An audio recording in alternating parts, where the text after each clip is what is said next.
ইউনিয়নের বিষয়টি আমাদের মধ্যে উপস্থিত হয়েছে air commodore doctor Parimal Banerjee.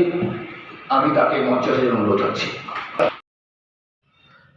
Doctor APJ Abdul Kalam के एक स्टूडेंट परिमल बैनर्जी से एक बातचीत में क्या कुछ उन्होंने अपने दौर के बारे में और एपीजे अब्दुल कलाम के स्ट्रगल के बारे में और मिसाइल मैन के हवाले से क्या कुछ कहा, ये हम उन्हीं की ज़ुबानी सुनते हैं।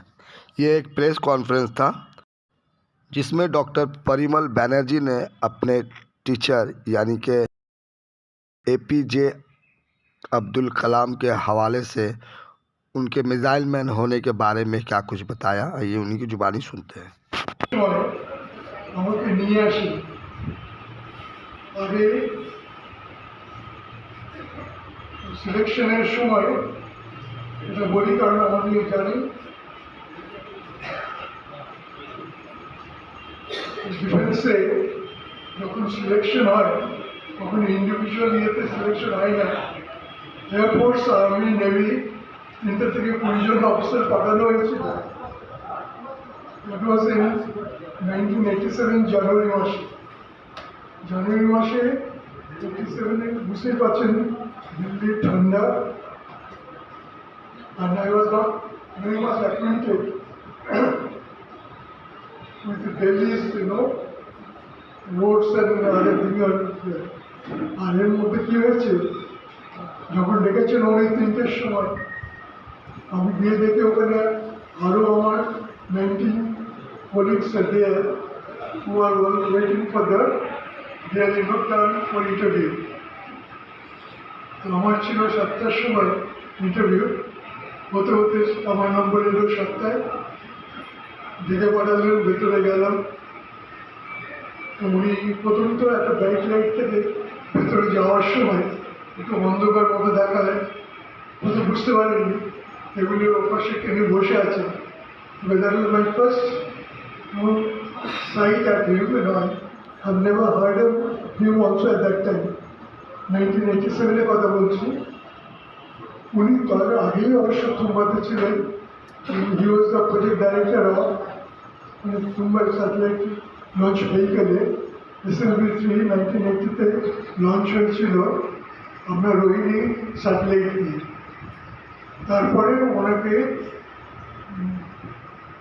The then prime minister Rajiv Gandhi ওনাকে নিয়ে আসেন for the prime body to make it IGMDP for making our and development of Indian missile systems. Press release है তো আমার কাছে আপনার দুটো অ্যাসপেক্ট আছে। Should I talk about my experience with him, or we should?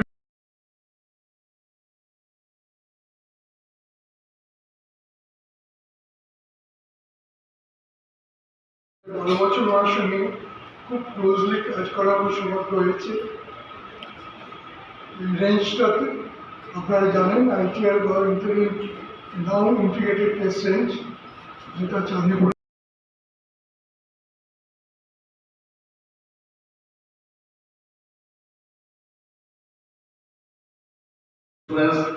স্বাস্থ্য এই বিষয় নিয়ে আমরা কথা বলেছি। আমাদের সঙ্গে এমসের কথা হয়েছে। এমসের যিনি ডিরেক্টর ছিলেন তিনি বলেছেন যে আপনাদের ব্যাপারটা বিবেচনার মধ্যে রয়েছে। আমি গত বছর যখন কেন্দ্রীয় স্বাস্থ্যমন্ত্রীর সঙ্গে দেখা করলাম, তিনি আমাকে কতগুলো বিষয় জানালেন। আমরা সেই কাগজপত্রগুলো তৈরি করছি এবং আমরা আশা করি খুব শীঘ্রই আমরা তাদের কাছ থেকে সদুত্তর পাবো। পাশাপাশি রেলের বিষয়টি রয়েছে, রেল দপ্তরকেও জানানো হয়েছে। টোল প্লাজার ব্যাপারেও নীতিন গডকরি সাহেবের সঙ্গে কথা হয়েছে। তিনি কতগুলো বিষয় উল্লেখ করেছেন, সেগুলো যথার্থই, কারণ তাদের যে বিষয়গুলো তিনি আমাকে জানালেন যে আমাদের এই টোল প্লাজার ক্ষেত্রে সাংবাদিকদের একটি বড় বিষয় হল যে সরকারি স্বীকৃতি ছাড়া তিনি কখনই কোনো মিডিয়াকে এই সাহায্য তিনি করতে পারবেন না। তাই আমরা বলছি যারা এখানে সোশ্যাল মিডিয়া আছেন তারা অন্তত তাদের নামগুলো আরএনএর মাধ্যমে আপনারা রেজিস্ট্রি করুন। তাতে কি হবে, তাতে আপনাদের মান সম্মানটা বাড়বে, তার পাশাপাশি আপনার সরকারি ক্ষেত্রে সহযোগিতা পাবেন। যদি আরএনএর ক্ষেত্রে অসুবিধা হয় ইউনিয়ন আপনাদের সহযোগিতা করবে। এখন ইউনিয়নের পক্ষ থেকে নয়, এখন সরকারের ফিস হচ্ছে 1000 টাকা। সরকার আগে আমাদের কোনো পয়সা লাগতো না, এখন সরকার আরএনআই করতে গেলে 1000 টাকার একটি ড্রাফট তারা জমা নিচ্ছেন এবং সেটা ভারতবর্ষের মাধ্যমে জমা হচ্ছে। আপনারা যে নাম ঠিক করে সেই নামগুলো নিয়ে আপনারা আপিল করতে পারেন। 5টা নাম আপিল করবেন, তার মধ্যে যে কোনো একটি আপনাদের অ্যাপ্রুভাল দেওয়া হবে। যদি অ্যাভেলেবেল না থাকে আপনাকে আবার নতুন করে তাকে অ্যাপ্লিকেশন করতে হবে, সবটাই অনলাইন। যদি কোনো অসুবিধা হয় আপনারা আমাদের বলবেন, আমরা ব্যবস্থা করব। তবে হ্যাঁ, যে নামটা আপনারা এতদিন ধরে ইউটিউব চালাচ্ছেন বা চালাচ্ছেন সেটা নাও পেতে পারেন। সেটাকে সামনে রেখে যদি আগে পিছিয়ে কিছু লাগিয়েও যদি কিছু পাওয়া যায় সেটাকেও চেষ্টা করা দেখা যেতে পারে। যাই হোক, আমি আর इस प्रोग्राम के organiser journalist union of India और the apex united journalist council के जेर एहतमाम प्रेस क्लब कोलकाता में 10 फरवरी 2026 को किया गया।